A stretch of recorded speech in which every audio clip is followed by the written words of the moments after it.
My mother divorced my father because he beat her. He was rich, though, and got custody of me. My mother refused to turn me over, contending he beat me too. This simply wasn't true, but I guess Mom didn't want to give the bastard any satisfaction. And I felt too sorry for her to tell anyone the truth.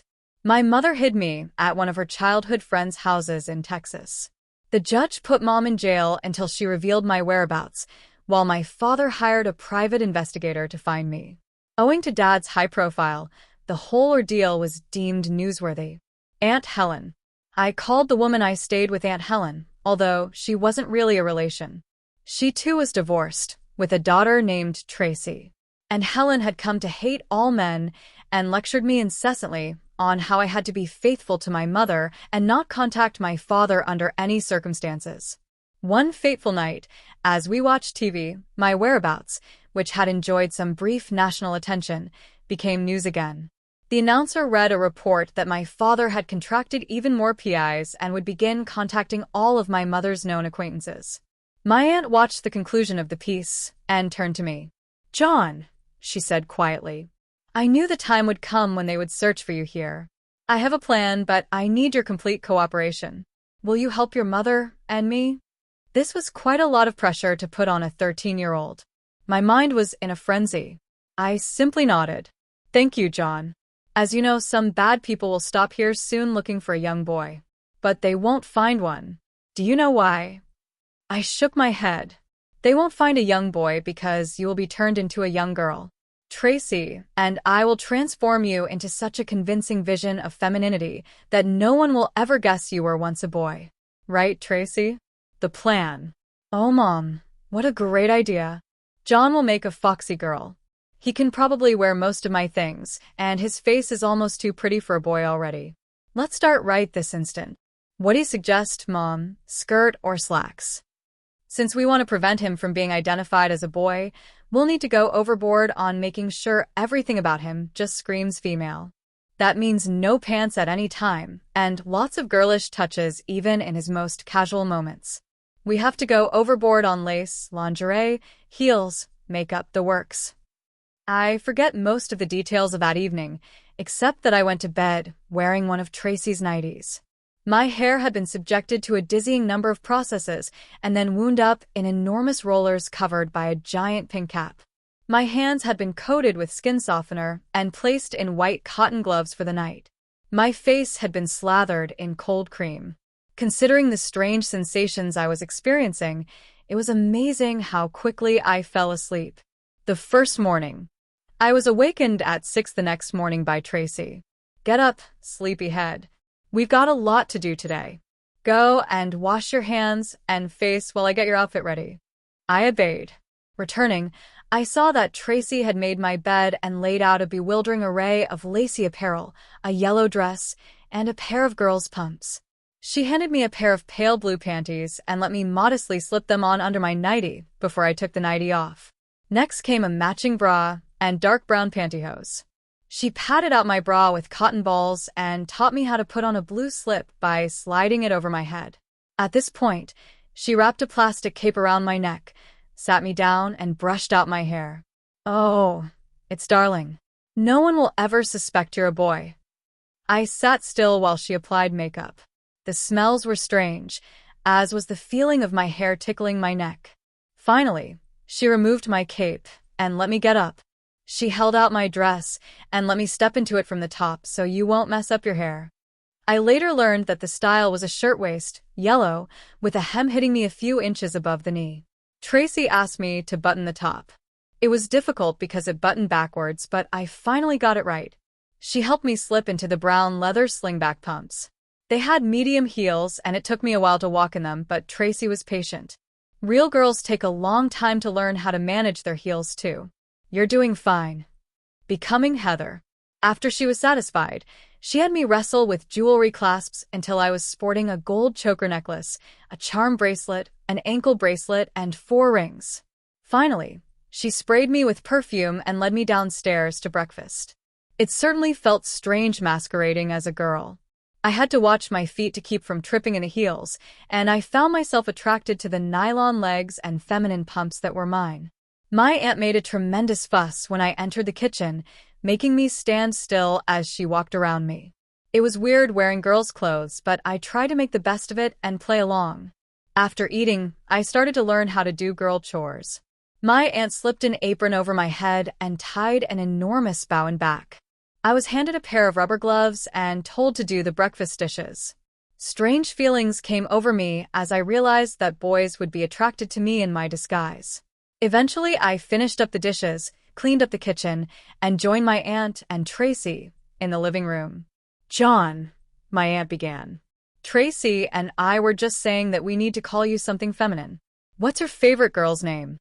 I stammered that I had never thought about it. "Well then, how about Heather? I just love that name. Don't you, Tracy?" "Wow, Mom, that's great. Okay with you, Heather?" Consistent with most of my other actions in the last 2 days, I simply nodded dumbly. The beauty parlor. "Well, Heather, we're about ready for your public debut. My friend Debbie runs a beauty parlor, and she's agreed to give you the works. Tracy, get Heather set up with a purse." Before I knew it, I had a purse stuck in my hand and was propelled out the front door. What a clatter I made in my heels. The sight of sunlight bouncing off my yellow dress filled me with fear of discovery. I made my way as fast as possible to the car and jumped in the back seat. The drive into town was uneventful. After my aunt pulled up in front of the beauty parlor, I opened the door and slid out as I always have. The difference was that in a dress, I succeeded in having it right up to my waist. 2 boys whistled appreciably at the leg show I had provided. Tracy giggled as I turned several shades of red. We entered the beauty parlor and Debbie introduced herself. "Oh, Helen, he's adorable. We'll have him all dolled up in no time. Strip down to your bra and panties and put on a robe, honey." I went behind a curtain and struggled out of all the clothing, put on the short pink terry cloth robe, and rejoined Debbie. As soon as I sat in the chair, Debbie and 2 other beauticians practically attacked me. One girl waxed my legs and gave me a pedicure. The second installed ceramic nails and pierced my ears. Debbie meanwhile cut my hair, gave me a perm, and plucked my eyebrows. Although most of the procedures were uncomfortable, I still got the impression that I was pampered and sheltered. Training. The trip home was uneventful except for my sore earlobes. Once there, my feminine training shifted into high gear. Tracy had me put on a pair of spike heels, at least 4 inches tall, and balanced a book on my head to teach me how to walk convincingly. While I minced back and forth, she read me teenage romance novels and quizzed me on the girls' actions. "What would you have done if you were Sarah? Would you wear a long prom gown or a sexy short one? How would you have dressed for that big date with Bob?" Before long, I was concentrating on the questions, only occasionally thinking about managing my heels. Aunt Helen came in after about an hour and gave me a few pointers. "Put one foot directly in front of the other. It will give you a devastating wiggle. And keep your legs together as you walk. You should feel your nylons rub against one another with every step." After another hour, Tracy let me change into a pair of pretty flats and had me practice sitting in a chair, crossing my legs, and then getting up. The goal was to keep my skirts unwrinkled and to avoid displaying more of my feminine underpinnings than I wanted to. It turned out that I tended to be too modest. A girl is used to putting her legs on display every day. We don't think twice about flashing a little thigh, and the boys love it. As long as your panties don't show, it's probably okay. The dance. I had been masquerading in skirts for some time when Tracy casually mentioned that we were going to a dance that night. The thought of a boy reacting to my girlish appearance revolted me, but Tracy explained it was just practice on how to act feminine. After dinner, while Tracy was getting herself ready, Helen concentrated on me. She started with a tight bustier complete with garters and white glitter stockings. I wiggled into a red control panty and caught a glance of myself in the mirror. She seated me at my makeup table and pinned my hair up in a pretty French twist complete with flowers. She made me up more dramatically than before and tied a short crinoline around my nipped waist. I was zipped into the sleeveless silver cocktail dress before buckling on the strappy silver sandals. I didn't want to admit it, but I felt pretty. Tracy came down the stairs looking beautiful, and we complimented each other. I was still admiring her when the doorbell rang. Here are our dates, she announced with a twinkle in her eye. Dates, I screeched. I can't go out with a boy.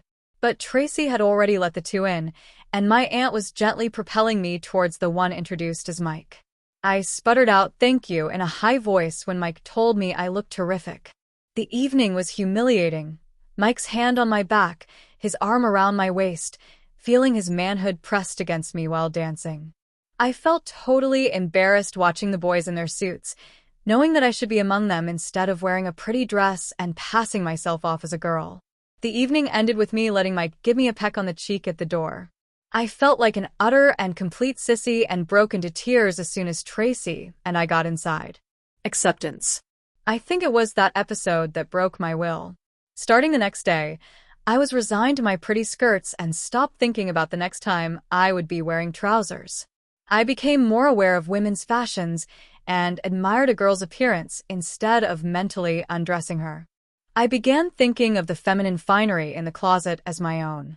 I completely mastered the art of walking in heels and no longer felt angry when a boy admired my legs. I became addicted to romance novels, putting myself alternately in the male and female roles. My aunt taught me dressmaking and embroidery. Soon I was making some of my own outfits. The so-called vitamins that I had been taking every day turned out to be female hormones. The first inkling I had of the truth was when I noticed lumps under my nipples. I confronted my aunt, who explained that she merely wanted to keep my masculine drives under control and that the slight changes to my body were only a temporary side effect. Tracy was aware of the changes, of course, and made a big deal out of the first time I filled out a 34B bra without padding. My hips had added weight as well, making my panties fit better. Visiting mother. I had been masquerading in skirts for almost 4 months when Aunt Helen informed me that she considered me convincing enough as a girl to risk a trip to see my mother, who was temporarily out of jail pending an appeal. This involved an unescorted plane flight and my first solo outing since my feminization.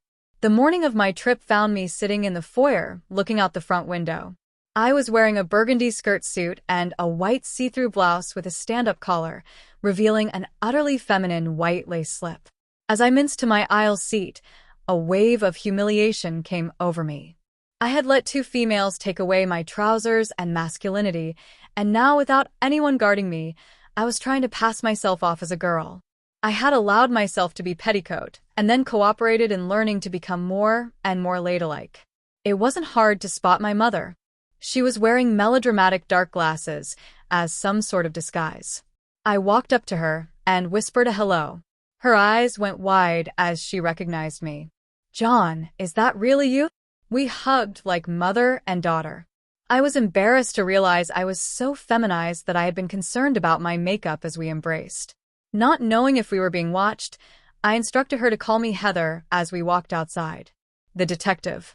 Once in the room, my mother couldn't stop raving at my impersonation. She ran her hands over me and nodded as she hefted my breasts and patted my hips. "I know this has been a tremendous sacrifice on your part, John, but I'm so happy that you've accepted Helen's program as well as you have. Since you'll have to pretend to be a girl for a while longer, let's make the best of it and pick out something for us to wear to dinner that will make the boys' tongues hang out." I had expected my mother to let me revert to being a boy as long as possible. But instead, I found myself spending our limited time together shopping to look even more feminine. That evening at the restaurant, there was a particular man who never took his eyes off of us. I pointed him out to Mom, and she nodded. "That's right, Heather. You've spotted Jim Hanks, one of your father's private detectives." Seeing us both staring at him, he smiled and came over. "Good evening, Mrs. Higgins. Who is your lovely companion?" "This is my friend's niece, Heather." I whispered a hello. "Heather, where's John Higgins?" I protested that I didn't know, and he just nodded. "I admire your loyalty, Heather, but it's misfocused. John's father misses him and wants him back. I think I'll visit you and your aunt sometime soon and see what there is to see." He returned to finish his meal. "Well, Heather, it looks like you're destined to stay a girl for quite some time. Is it really so terrible wearing your pretty dresses and acting feminine?" I admitted that I sometimes enjoyed the girlish clothing and activities, but I missed being a boy and often felt ashamed of acting like such a sissy. The tea party. Back at Aunt Helen's house, she informed me that she was hosting a very important tea on Wednesday and that Tracy and I were to dress up to the nines for the occasion. On the morning of the tea, Tracy and I helped each other get ready. I started with a pale blue bra and panty set, followed by Tracy's panty girdle and a new pair of light beige nylons.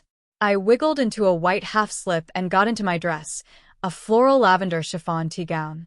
It had a plunging neckline highlighting my cleavage, full puff sleeves, and a wide belt. As I approached a couple with their backs to me, I heard them speak. "I still don't understand why you got me to come here to Helen's house. Is John here or not? See for yourself. Here he is." They turned, and I dropped the tray I was carrying. The two were my parents. "See what your son has become, an utter and complete sissy. He wears dresses and high heels, paints his long nails, and has pierced ears. He's even had a date with a boy. Is all this true, John?" I broke down in a feminine outburst of tears and ran upstairs. The ending. My father decided he didn't want any part of a sissy son and dropped his lawsuit. I returned home with Mom and was kept in skirts until I left home. I'm back in trousers now, but every time I see a pretty girl, I study her clothing and gestures.